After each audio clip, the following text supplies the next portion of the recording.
ক্ষমতার পর পরিবর্তনের পরে মুসলমানরা আঘাতের পর আঘাত, আক্রমণের পর আক্রমণ, আগ্রাসনের পরে আগ্রাসনের শিকার হচ্ছে। মসজিদগুলো বন্দুকজার দিয়ে ভরিয়ে দেওয়া হচ্ছে, মাদ্রাসায় আগ্রাসন চালানো হচ্ছে, এমনকি ঘরের ভেতরে আমার মা বোনেরাও নিরাপদ নয়। এর কারণ একটাই, আমাদের প্রতিবেশী রাষ্ট্রে যিনি প্রধানমন্ত্রীর চেয়ারে বসে আছেন উনি গুজরাটের কসাই নরেন্দ্র মোদী। নরেন্দ্র মোদী অঞ্চলের জন্য বড় খতরনাক। নরেন্দ্র মোদী শুধু ভারত নয়, এই অঞ্চলের জন্য বড় ভয়াবহ অবস্থা সৃষ্টি করতে পারে। আমরা তার শাসন আমল দেখছি। সুতরাং বাংলাদেশ সরকারকে সতর্ক হতে হবে, সাবধান হতে হবে। এবং আমি ইসলামী ঐক্যজোট মনে করি বাংলাদেশের স্বাধীনতা, বাংলাদেশের সার্বভৌমত্ব, এদেশের মানুষের অধিকার, এদেশের মানুষের মানবাধিকার সংরক্ষণের জন্য আমাদেরকে প্রস্তুতি নিয়ে রাখতেই হবে। ফলে সরকারের কাছে আমার প্রথম দাবি হচ্ছে বাংলাদেশের অন্তত 1 কোটি যুবক ট্রেনিং নিয়ে রাখুক। বাংলাদেশ যদি কোনোদিন আক্রান্ত হয় তাহলে যেন উগ্রবাদী গোষ্ঠীর, সন্ত্রাসী গোষ্ঠীর, হিন্দুত্ববাদীদের, যারা ভারতে রাম রাজত্ব কায়েমের হুমকি দিচ্ছে, যারা হুমকি দিচ্ছে মুসলমানদেরকে জোর করে জয় শ্রীরাম স্লোগান দেওয়াবে, তাদের বিরুদ্ধে মোকাবেলা যাতে করতে পারে এখনই প্রস্তুত নিয়ে রাখতে হবে। ভারতের সঙ্গে আমাদের কূটনৈতিক সম্পর্ক কেমন হবে? বারবার ঘুরে ফিরে কথা আসে। আগেও বলেছি, এখনো বলছি, আমরা আমাদের প্রতিবেশী রাষ্ট্রের সঙ্গে ভালো সম্পর্ক রাখতে চাই। কিন্তু প্রতিবেশী রাষ্ট্রে যিনি ক্ষমতায় আছেন তিনি বাংলাদেশের জনগণ নয়, ফেসিবাদকে পছন্দ করেন।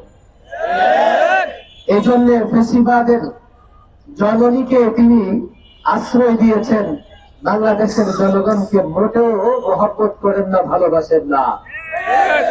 এমন একটা উগ্রবাদী শক্তির প্রধান, সাম্প্রদায়িক শক্তির প্রধান নরেন্দ্র মোদীকে কি করে ডিল করতে হবে, কি করে সামলাতে হবে, বর্তমান সরকারকে নিয়ে ভাবতে হবে। এই জন্য আমি বলেছি এদেশের মানুষ, বিশেষ করে এদেশের যুবক, বিশেষ করে তাওহীদি জনতা, তারা প্রস্তুত আছে সরকার যদি এমন কোন উদ্যোগ গ্রহণ করে যে ট্রেনিং জবাবে সশস্ত্র ট্রেনিং দিয়ে থাকবে, যারা প্রস্তুত থাকবে আমার দেশ, আমার মানচিত্র আক্রান্ত হলে তারা তাদের সর্বস্ব বিলীন করে দেশ এবং মানচিত্র হেফাজত করবে। যেহেতু বক্তৃতা করার সুযোগ নেই, আমরা অল্প কিছুক্ষণের মধ্যেই বিক্ষোভ মিছিল নিয়ে এখান থেকে বের হব। আমি আমার সংক্ষিপ্ত বক্তব্য শেষ করছি। এখন আজকের এই প্রোগ্রামের সভাপতি, ইসলামী ঐক্যজোটের মাননীয় চেয়ারম্যান শাইখুল হাদিস হযরত মাওলানা আব্দুল কাদের সাহেব সংক্ষিপ্ত বক্তব্য রাখবেন ইনশাআল্লাহ। এরপরে আজকের মূল আয়োজন, মূল প্রোগ্রাম বিক্ষোভ মিছিল আমরা শুরু করব। মিছিলটি এখান থেকে পল্টন মোড় হয়ে বিজয়নগরের দিকে যাবে, সেখান থেকে ঘুরে আবার এখানে এসে শেষ হবে। আমি কর্মী ভাইদের প্রতি, নেতৃবৃন্দের প্রতি অনুরোধ করব আমরা যেন সুশৃঙ্খল ভাবে মিছিল সম্পন্ন করি, আঞ্জাম দেই। ইসলামী ঐক্যজোটের সংগ্রামী চেয়ারম্যান, সংগ্রামী মহাসচিব সহ ইসলামী ঐক্যজোটের কেন্দ্রীয় মহানগর নেতৃবৃন্দ, আমার সঙ্গে উপস্থিত ইসলামী ঐক্যজোটের কর্মী ভাইয়েরা, আজকে অত্যন্ত দুঃখ ভারাক্রান্ত হৃদয় নিয়ে আপনাদের সামনে হাজির হয়েছে।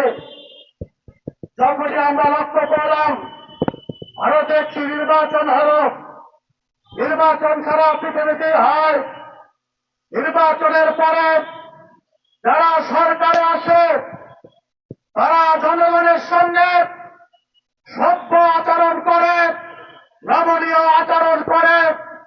এটাই হলো একটা সভ্য সরকারের আচরণ হওয়া উচিত। কিন্তু আমরা কি দেখতে পেলাম? ভারতে বিজেপি সরকার পুনরায় ক্ষমতায় আরোহণ করার পরে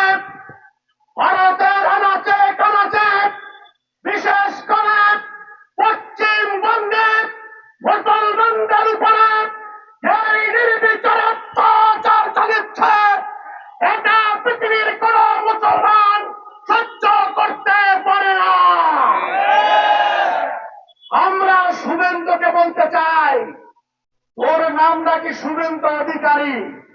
আমি বলি ওর নাম শুভেন্দু অধিকারী নয়, ওর নাম হলো শুভেন্দু গাঁজাখুরি। কারণ ও অনেক কষ্টের পরে দীর্ঘদিন যাবৎ চেষ্টা করছে ক্ষমতা যাওয়ার জন্য। আজকে সে পশ্চিমবঙ্গের ক্ষমতায় বসেছে। কাজ হবে কি?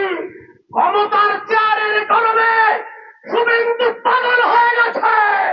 নরেন্দ্র মোদীকে বলতে চাই, এই পাগলা কুকুরকে যদি না থামাও, তোমার ভারত টুকরো টুকরো হবে, টুকরো টুকরো হবে, টুকরো টুকরো হবে।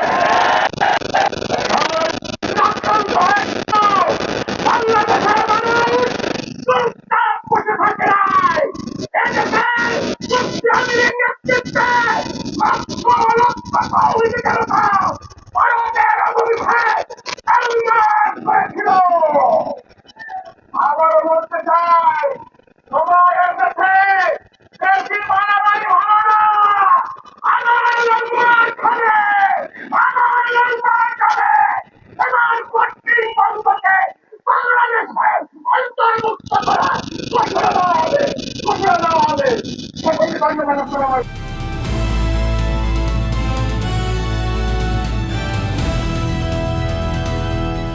দিনাজপুর টিভি, মানুষের জীবনের কথা বলে।